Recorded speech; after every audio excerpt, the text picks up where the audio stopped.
Partons maintenant au Théâtre national de Bordeaux-Aquitaine voir une pièce qui raconte le destin, l'histoire bouleversante d'Herculine Barbin qui a vu le jour en 1838 à Saint-Jean-d'Angély. Inconnue du grand public, elle est la première personne intersexe dont on a retrouvé les mémoires. Élise Galland, Ludovic Cagnato. À cet âge où se développent toutes les grâces de la femme, moi je n'avais ni cette allure d'abandon, ni cette rondeur de membres qui révèle la jeunesse dans toute sa fleur. Mon temps, d'une pâleur maladive, dénotait une souffrance habituelle. C'est l'histoire extraordinaire et réelle d'Herculine Barbin, une jeune institutrice charentaise élevée dans des institutions catholiques au milieu du 19e siècle. Hermaphrodite, comme on dit à l'époque, elle est assignée femme à la naissance et réassignée homme 20 ans plus tard après un examen médical. Personne ne lui a expliqué à un moment ou ne lui a demandé son avis ou lui a demandé... Et du coup, est-ce que tu voudrais être assigné en homme, assigné femme? Qu'est-ce que tu choisis? Comment tu te sens?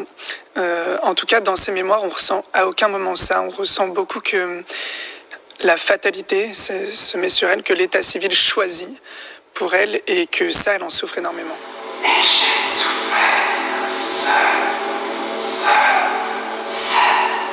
abandonné de tous.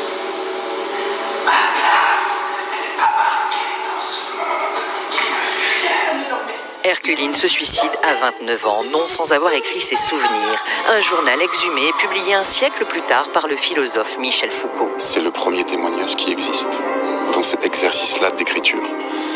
Et par rapport à tout le travail que lui pouvait mener autour de la sexualité, et aussi, oui, de plein de domaines, de la monstruosité, de la folie aussi.